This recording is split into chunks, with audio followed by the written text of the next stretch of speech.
Welcome, survivors, seekers, and thrivers. I'm your host, Shari Leigh Roberts, psychic medium, energy healer, and living proof that you can transform your pain into power. Each episode, we dive into trauma healing, developing your intuitive gifts, and reclaiming your life. Get ready for real stories, deep wisdom, and a little laughter along the way. Welcome. I am proud to have Russell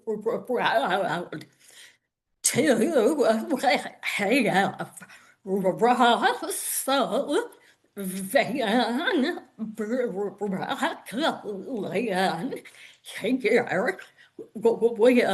with me today.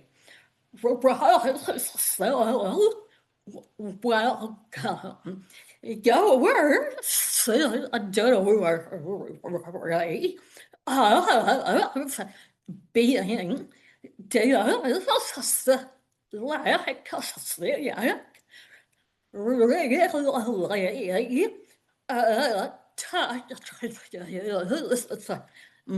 many. And they are one of my brothers is dyslexic. And I saw him at about, I think, third grade. Go from struggling, just working, get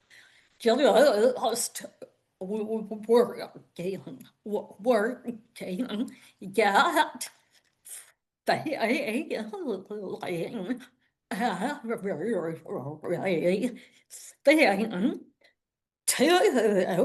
to getting help.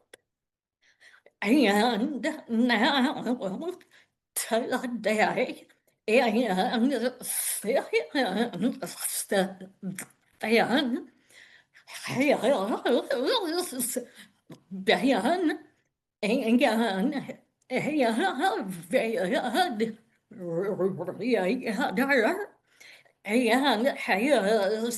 gone to do incredible things. So, welcome. I appreciate you being here. If you would start out by sharing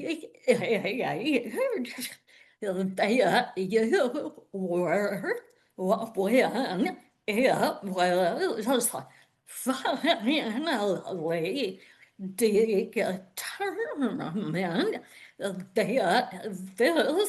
that you were when it was finally determined that this is what was holding you back.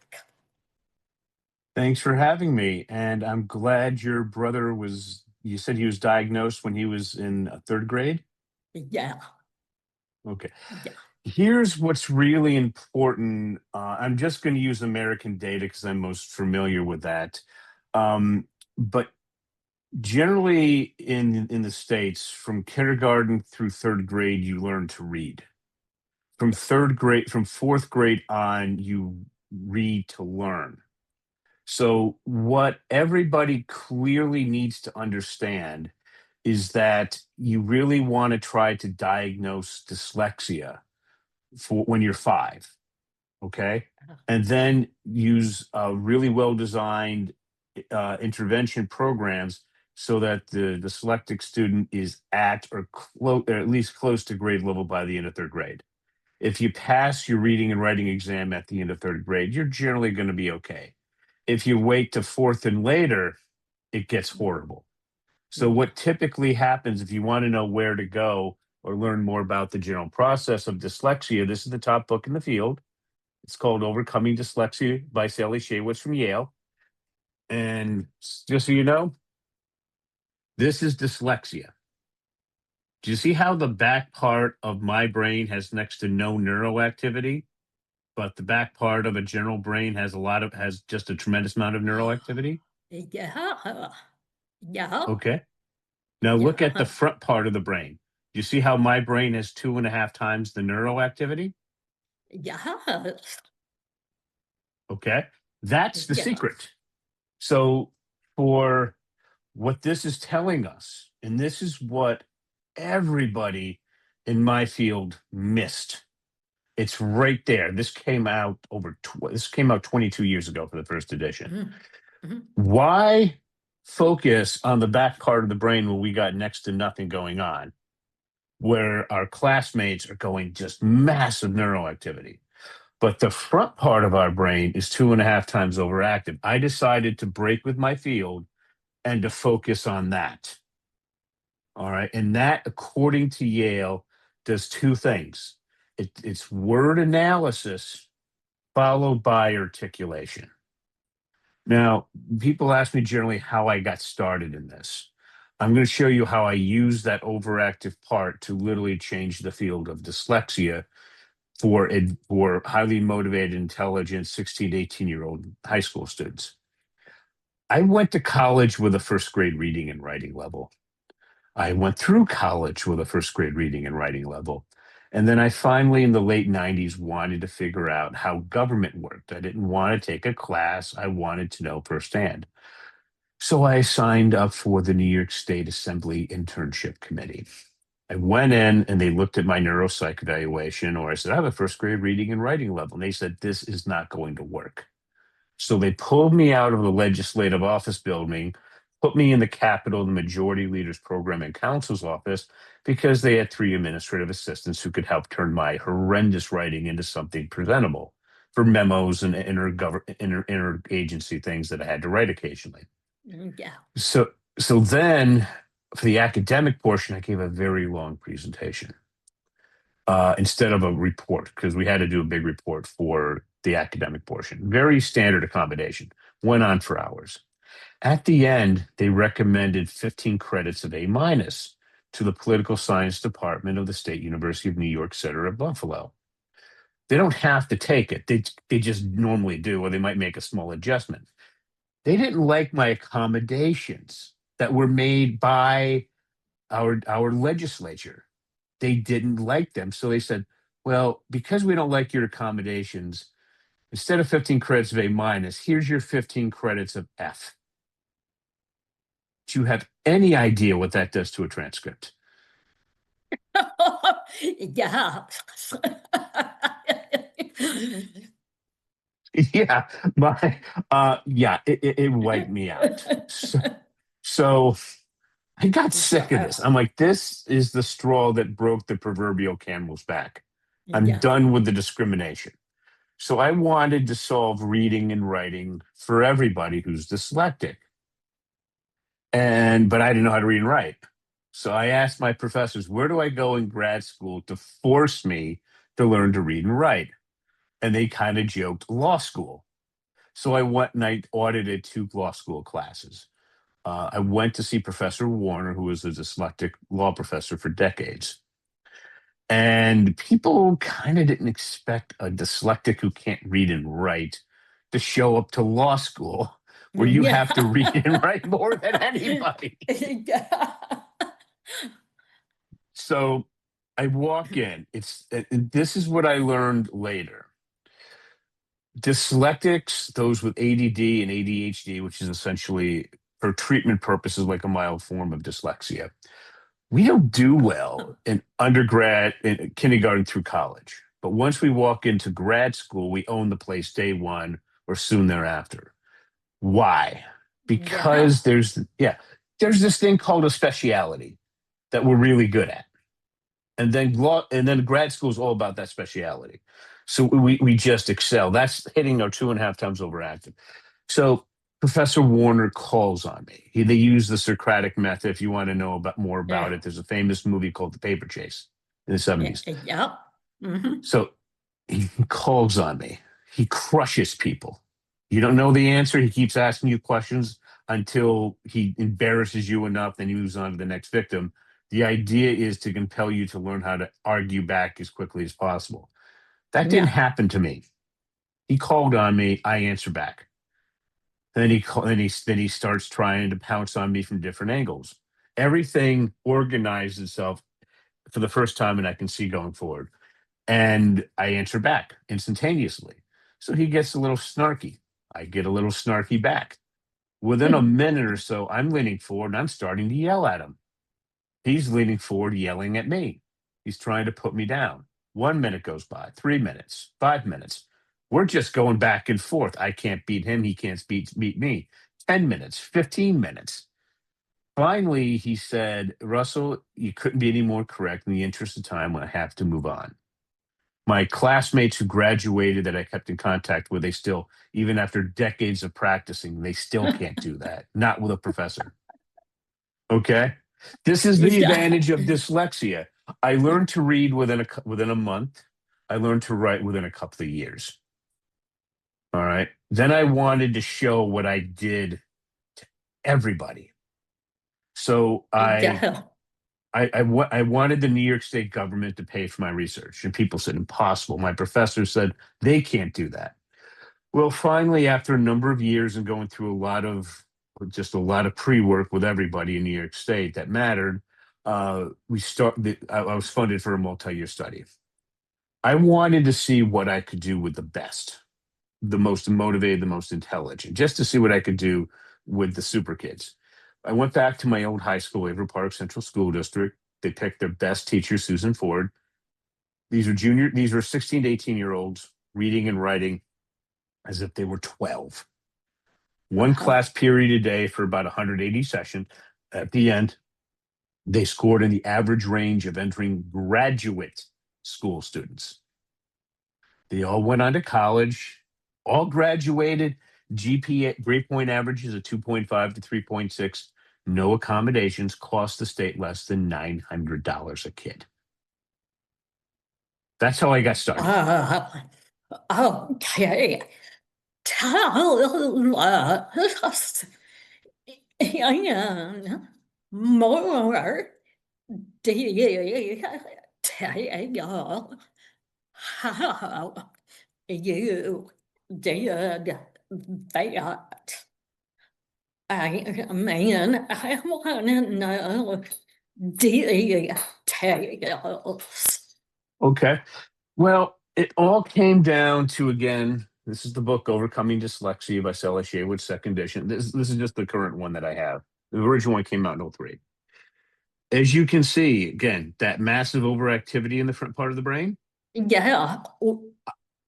that's it. So I focus, that's word analysis followed by articulation. So when I looked at what instrument I wanted to use, I used the graduate records exam analytical writing assessment, analytical articulation. To me, that was the same thing. All right. Okay. Mhm. So I wanted to activate that front part of the brain. The other thing is I cheated. I only use this on the most intelligent, the most motivated students, and I got their best special ed teacher. So what else did I do that allowed me to do this? Well, after they were selected, I went and I asked the students, and I said, I said, I know your secret. And they kind of freaked. What do you mean? I said, it started around third grade, give or take a year. You were you were about ready to move on to the next grade, but you didn't pass some academic task, and you were told that if you didn't pass that task, you were going to be held back. And so then you got so much anxiety, so much self-shame, so much self-loathing. You're going to lose your friends, especially horrible for young girls. All Yeah. right, that you put so much pressure on yourself because nobody could help you. And then through all that stress, which was clinically dangerous, Yeah. the solution presented itself and you passed the academic task. And that has happened so many times that at now is high school juniors, 16 to 18, it's just normal for you. And they all looked at me. I asked them this privately. How did you know? I said, because I went through the same thing. So what I noticed, Mm. people that went through that, when it came time for them to go into the body paragraphs and the teacher was teaching them how to do certain things, so she spent so little time on spelling and grammar and went from horrendous to clean at the graduate level, I knew that internal process would take part. Yeah, I didn't ask any of this beforehand, but I knew that the students who met that, this is what was going to happen. And that's Yeah. how I was able to get such tremendous results. Well, now you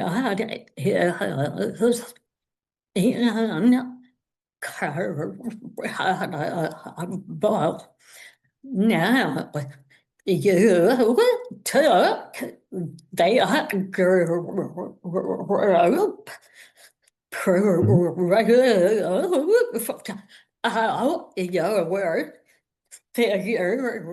out your figures. Then what did you do? Well, when I presented that in New York City in 2006, the teachers came back to me and they said, okay, you solved it for the elite, the most motivated of the most intelligent. What about the typical students? Will this work for them? And I said, absolutely not. They cannot take the strain of this amount of work, of being thrown constantly different subject matters at them. They don't have the motivation. So then I was told to go and fix this for everybody. Well, that took me years. So then I came back in 2014, 8 years later. And I've been teaching New York City public school teachers every year ever since. And what I found out is if I'm going to get these kids to do anything, I have to do two additional things. I have to focus on their speciality. That's their area of extreme interest and ability. And here's the second thing. You can't ask a dyslexic to answer a question like this from the general to the specific. You can't ask them, for example, what effect did Martin Luther King's famous I Have a Dream speech have on the American Civil Rights Movement in the 1960s? It's like asking us to grab fog. There's nothing there. We have to flip that and ask a specific to a general question. This is what all the top dyslexic professors I spoke to, and when I asked, they told me. And what they said was, if you ask a question like, what personally compelled Martin Luther King to want to give his famous speech? You look it up, you get an answer. That answer turns into a question, which turns into another answer. You keep doing that. And here's why. If you ask and this is so important for your listeners to understand, if you ask a dyslexic student in their speciality, their area of extreme interest and ability, do they have ideas flying around their head at light speed, but with little or no organization? They're going to say yes. If you ask your yes, but here's the key point. What we have to do then is to force the brain to organize itself by using writing as a measurable output. Okay. So it's about writing, not reading. So if you were to go and ask your brother, what's your speciality? That's something I typically ask. It's a Saturday morning. You can go anywhere you want, do whatever you want. What would that be? That's the speciality. And you'll find out that we really just want to play in that little area. We step outside of that, and the kids' motivation, the most motivated kids are down 50%. Most kids are down Wow. 80%. Yeah, that was the key thing that I found. So during the intervention period, during the intervention period, we focus on what the kids are really interested in. And people ask, well, how successful is this? I'm writing a book on this example. It's called Literacy and Literacy and Reading Dyslexia Turnaround. All right. So it's about Kimberly, and I feel permission to tell her story, was homeschooling her 10-year-old son, Reed. Reed was his mom just spent $700 to get him and his siblings tested by the state of Ohio. Reed was halfway through 5th grade. He was reading and writing as if he was at the beginning of 3rd grade, so about a year and a half behind. If he was in a public school, they would expect, according to his test instrument, to increase by 1.86 points for the rest of the school year. But Yeah. that didn't happen. He increased by 20 points, 11 times, not double, not triple, 11 times more. And here's why this is so important. His friends came to him over summer break and they said, Reed, for social reasons, we want you to come to public school with us, to be with us. If he tried that in January, he would have been placed in special education away from his friends. He would have been a very frustrated kid. But his mom did, in an hour and a half a week, 3 half-hour sessions typically. I worked with her for half an hour a week to show her the process. She did what parents dreamed of. She got Reed a little bit above grade level. So Reed entered 6th grade. He's in mainstream gen ed classes, and he's doing just fine. Wow. Okay? That's how powerful this is.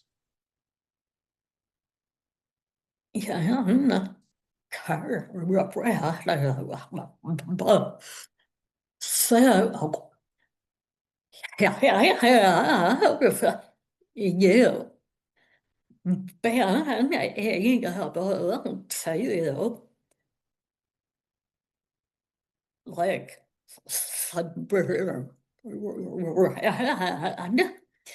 they teaching is out to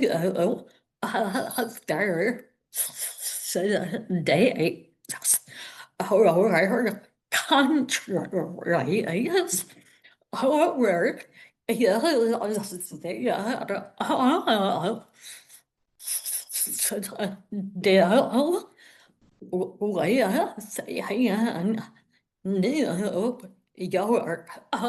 no, you were just talking about boy in how did you meet them?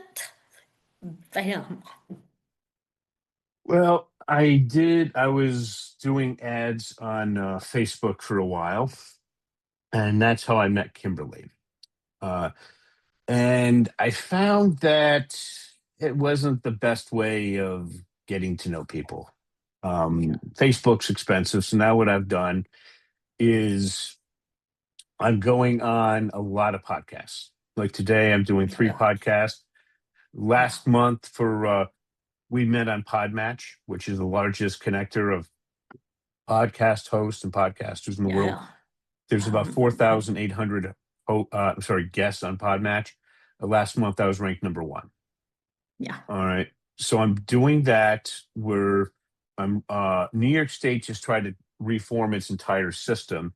We are the highest tax state in the country. Sorry, California, we beat you in high taxes. You can't touch us. We spend more per kid than anybody. We're trying to reform that kindergarten through 5th grade, basically 5 through 10-year-olds. And the state spent an entire year. They came up they took the top 100 people, created a task force, and then they found out when they tried to implement it this year, they can't afford it using traditional methods. So, because again, let me give you an example with the traditional methods. If you're rich, you're going to use an Orton-Gillingham multi-sensory structured language approach. Dr. Orton, the first school using that approach is called the Gowell School in Western New York. Next year, it celebrates its 100th anniversary. Wow. It's $86,000 a year to live there. If you get the scholarship, it's $60,000 a year. And these schools generally need 4 to 5 years. All right. It's the methods, the traditional methods just aren't affordable. So what I'm just showing here, again, this is Overcoming Dyslexia Second Edition, the top book in my field. I'm again showing the brain scans. If you look Yeah. at that overactive front part of the brain, let's use that. Kimberly is a very gifted homeschooling mother, but she Yeah. is not Yeah. a professional teacher. In my state, they have a 4-year undergraduate degree, and Yeah. then they have a 2-year master's degree. And normally they got a lot of experience. Mm-hmm. Kimberly 11x'd that system in an hour and a half a week. Okay. Yeah. So now here's a question I get all the time. I People keep saying, well, the kid only really wants to work in their specialty. That's true. Schools want us to become well-rounded before we specialize in the advanced college or grad school. Will the kid do the work? And what I tell them is once the child's at grade level, I'll give you Reed's example. He threw a minor fit in math because his teacher likes having students write, and he's a little slower than everybody else. He says, I don't want to write in math class. Well, you're dealing with a well-raised child, but as you know, and when they're 10, 11, they try to press the boundaries. What can I get away with? And so what do? Uh-huh. You do the same thing you've been doing with them since they were 2. All right. You put up boundaries, and we had a little talk with Reed, and we said, Reed, you can do this now. You're going to do this now.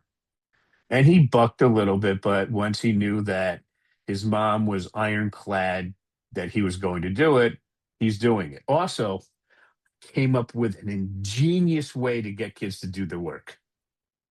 All right. This is Yeah. the family finds this amusing even years later, but the kids, they never look back at it with fond memories. So what I do is when we're doing the basic sentences, okay, when I'm showing them how to write, just the most simple sentences, I ask for 10 things they really like and 10 things they really don't like. For Reed, the one chore he absolutely hates, loathes, can't stand is cleaning out the rabbit cages, with the urine and the feces. Yeah. He hates it. So I said, okay, Reed, if you're not going to do your work, the other evil thing I say is, as we go through this, do you want me to treat you like a big kid or like a little baby? And I make the little baby one so horrible they don't want anything to do with it. I said, okay, if you ever not do your work according to your mom, then she can excuse it any time. But if she says you're not doing the work and she didn't excuse it, then we're going to, if it's real bad, I'm going to have you clean out the rabbit cages. Okay. All right. So I just simply said, Reed, do you want to clean out the rabbit cages? No, I don't want to do that. Okay. So you're going to. I had an issue with him doing Right. work when we're going through the program. And his mom said, okay, I'm not cleaning out the rabbit cages. I'm making them really nasty. And I said, Reed, here's what's going to happen. Your mom's going to videotape you cleaning out the rabbit cages. We maybe invite your friends over and we're going to have a great laugh. Or you can do your work. Please don't do your work. I want a good laugh. He just goes back. Yeah. I've got another kid who absolutely, the thing he can't stand is putting clothes away. He's 9. His mother was having some issues trying to stretch out the session a little bit. He was capable, but he was able to bamboozle her into not doing more than she said at a minimum. All right. And I said, I know exactly what you're doing because I was 9 once and I know exactly what you're doing. I said, that happens again. You're going to put away clothes for a half an hour. Then your older sister's going to take them, mess them up. You're going to have to fold them and put them away again. Sound like fun? He's Yeah. like smiling. I said, Yeah. are you going to do your work now? Are you going to fight your mom anymore? I haven't had another issue with him. Nice. Okay. take us back to your childhood. What were you doing? And how did your parents deal with you? Obviously, you were never diagnosed until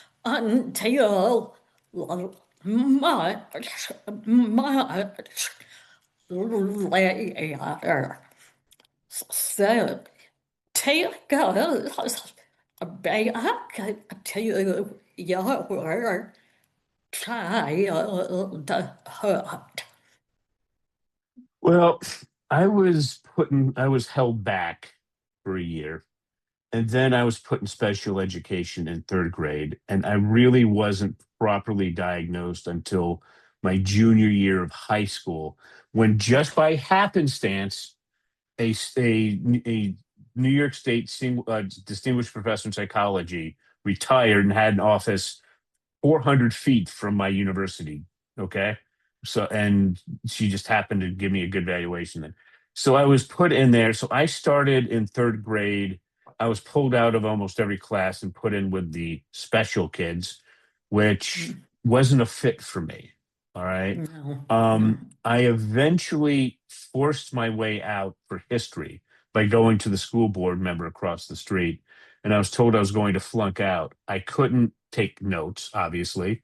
I remembered Yeah. everything the teacher said, and I got hundreds in all his tests. I found ways for very short periods of time to force my ability to read. And then it left me with massive migraines later that I just suffered. All right. So Yeah. my when New York State wanted to find out what was going on, when I went to the education department, this was when I was in my later 20s. Okay. So what happened is they said they wanted a New York State distinguished professor in psychology to do the evaluation. They're top ranked. In Western New York, there were two. That's it. Mm. The one who gave her name was Dr. Lichka, happened to give me the one a few years beforehand. She said she would do it. And she says, I have the ability, and it's a 5-page documentation I share with people if they want. I can go from first grade reading and writing ability, basically a 6-year-old, up to above average reading and writing of grad students, and then back down again. It's a system that I turned on, that I developed over the years. And it's just not fun using. All right. So I eventually got out of special ed for everything in ninth grade. And I did well enough to go to college, but it was always just, how do I, for this test, jump my reading and writing level up to something I can pass? I did well. I did very well on the multiple choice, like extraordinarily well. But the essays, I just always just took a zero, Yeah. because Yeah. and then the papers, people find this interesting. I told the professor I'm going to plagiarize the writing style of this paper. Now, you tell a professor plagiarism, and they go crazy. And he said, Yeah. what do you mean? I said, okay, the paper you want me to write is on the Civil War. The paper I'm plagiarizing from is the United States Civil War, 80 years beforehand. And he looked at me and said, these have absolutely nothing to do with each other. You're not taking anything, your arguments are nothing with that Civil War paper's taking. I said, yes, I'm taking the structure. I'm plagiarizing the writing of this goes here, this goes here, this goes here. And he looked at me and said, after he looked, he said, you're right. But there's nothing wrong with plagiarizing a structure style. It's the Yeah. content where he's like, I have never seen anybody do this. He said, you do realize your content is an A, but your writing is so bad, I have to put a D on this. I said, oh, you're being nice to me. He's like, Yeah. excuse me. I said, most professors would just chuck an F at it because it's so horrendously bad. even after I lived in the writing center for 2 weeks trying to fix this mess. He's just like, that's the craziest thing I've ever seen. I've never heard of anything like this. So when it came time for me to develop new ideas, I'm used to doing this all the time for me. And now, especially with the artificial intelligence that came out, when ChatGPT came out with its Pro series for $200 a month last December of 2024, I bought it that day. And I haven't looked back. It has been a godsend for me and for other dyslexics. Yeah. And now what I'm finding, here's what's scary to people. All these kids can't find jobs now. The CEO of Anthropic thinks that in 5 years, half the college jobs for new kids are going to be gone. But dyslexics have this huge advantage. So what I do is I teach from a book called The Craft of Research. It was designed for PhD students from the University of Chicago who couldn't write their dissertations in 95. Professors want kids to do this. It's based on 3 things. And sorry, the 5th edition is now down to like high school kids. They want context, get everybody on the same page, state a problem, and then come up with a solution where you actually learn something original. So I do 9 and 10-year-olds context. That's what I did with Reed. Problem is that is now a senior year of high school for 18-year-olds, college level. Reed has started doing that. Solution is something brand new, how to come up with something completely original. So you write a paper on Romeo and Juliet, it's completely original. So that's what I teach my kids.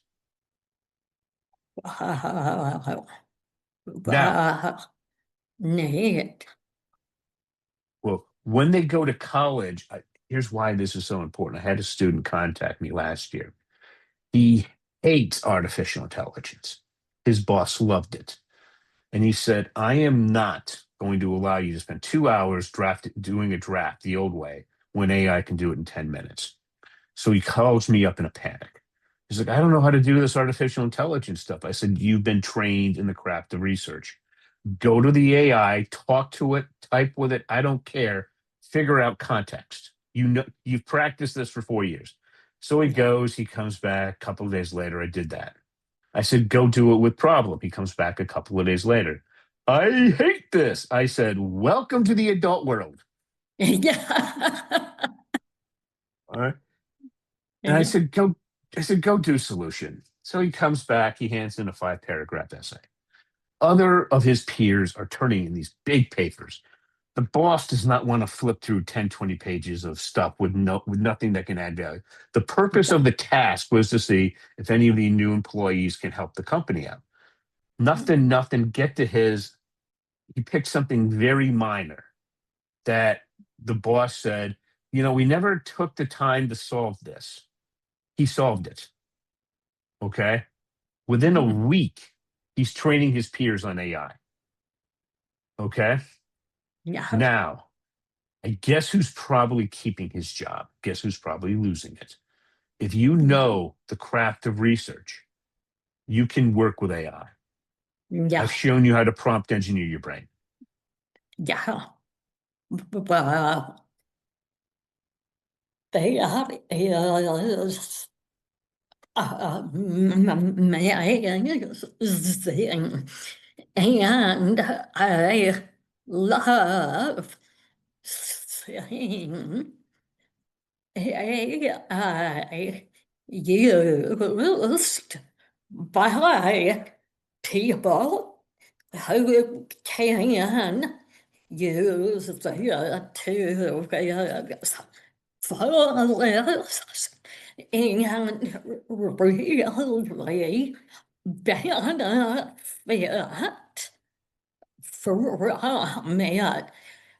That is wonderful. So tell us now what next year or the next couple of years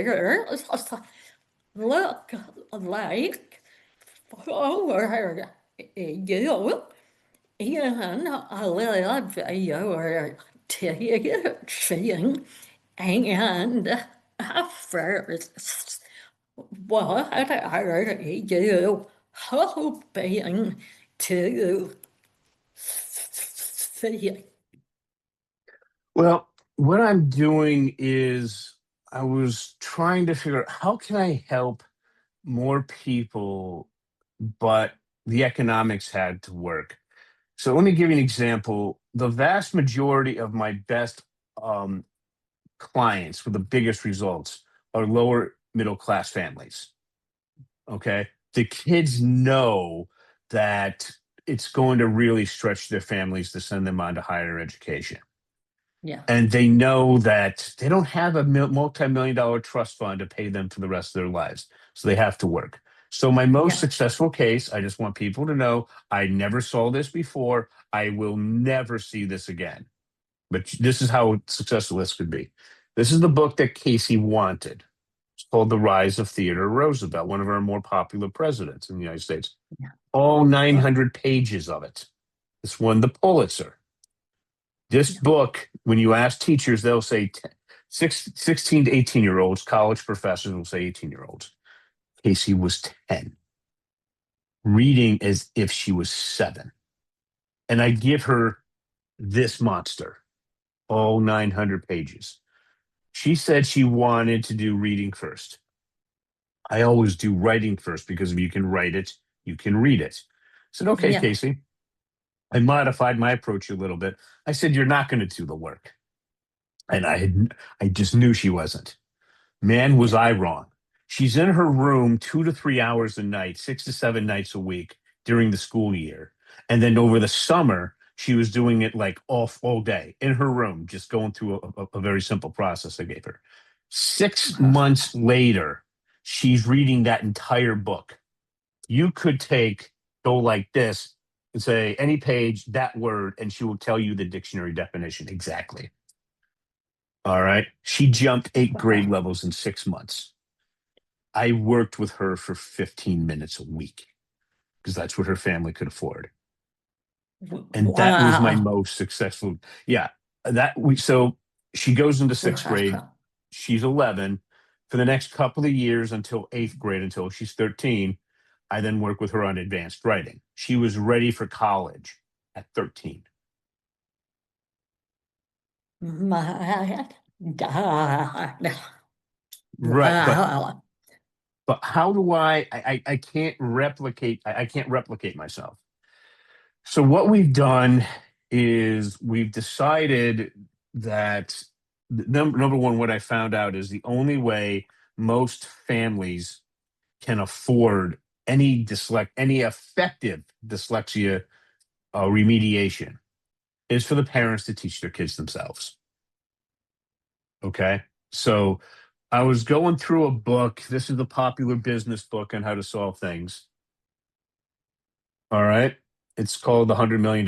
He's just called the $100 million guy. He gave a platform that he uses for people to go and put their content online. So what I've done is I've done that.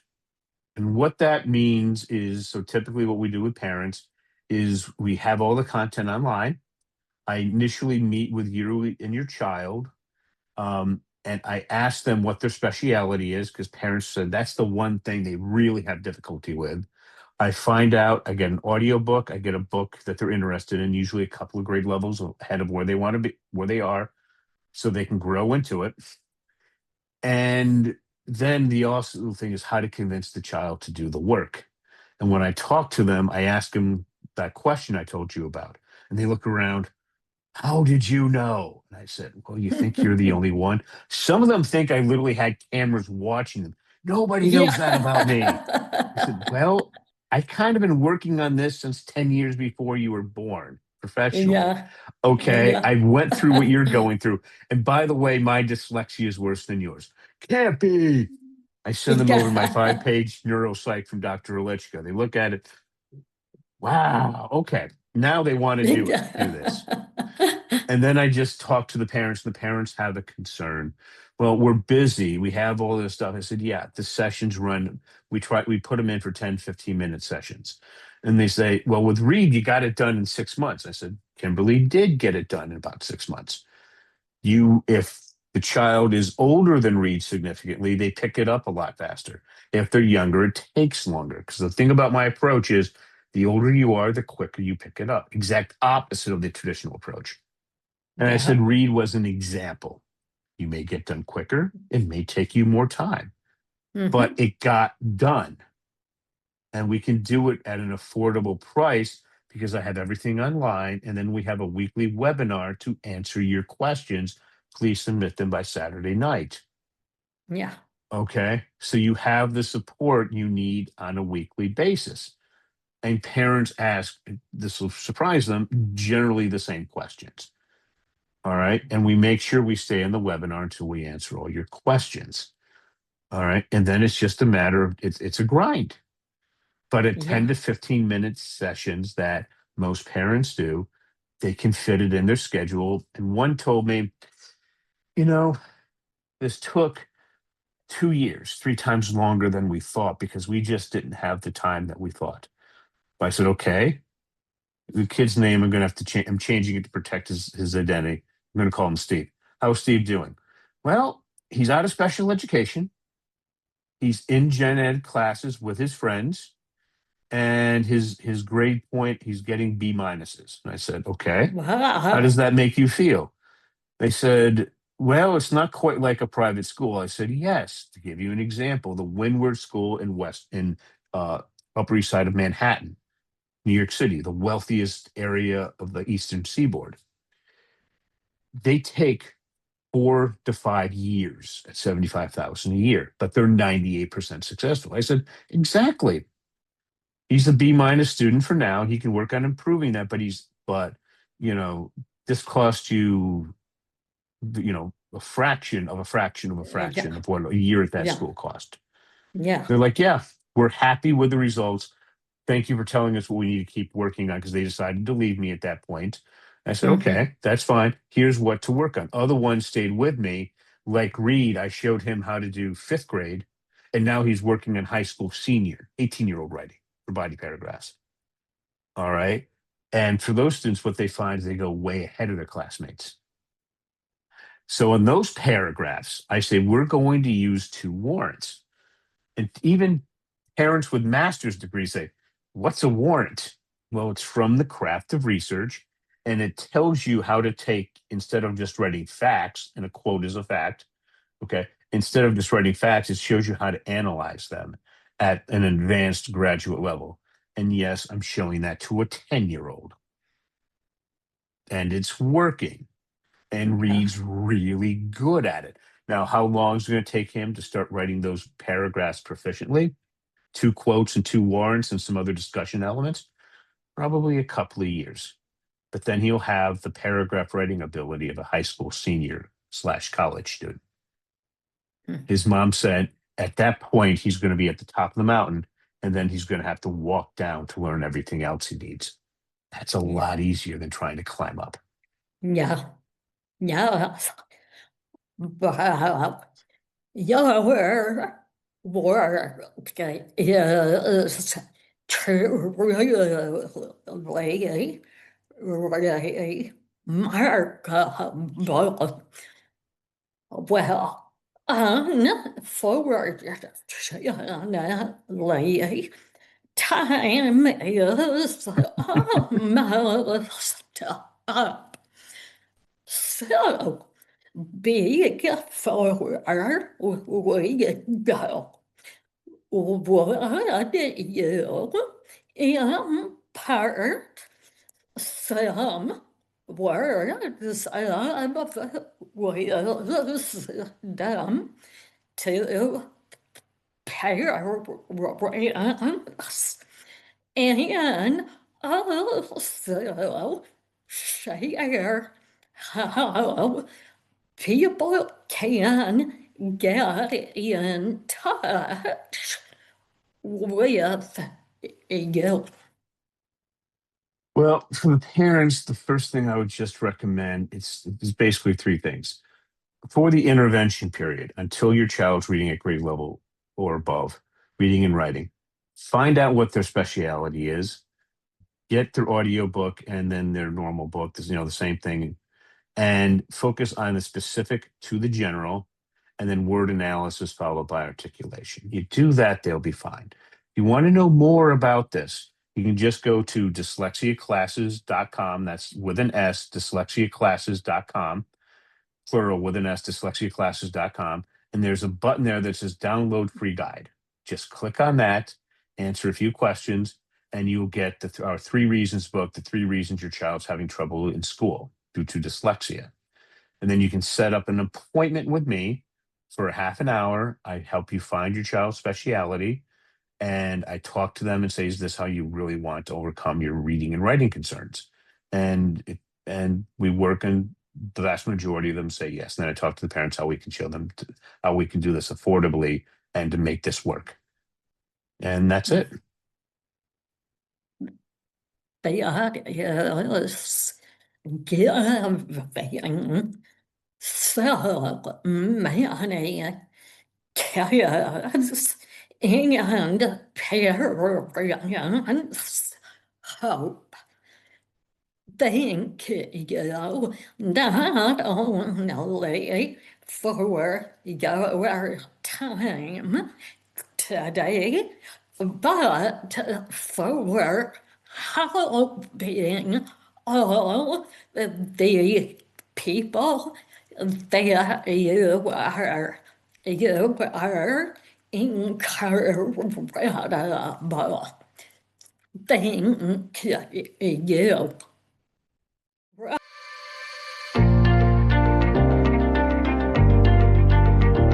Thank you for listening.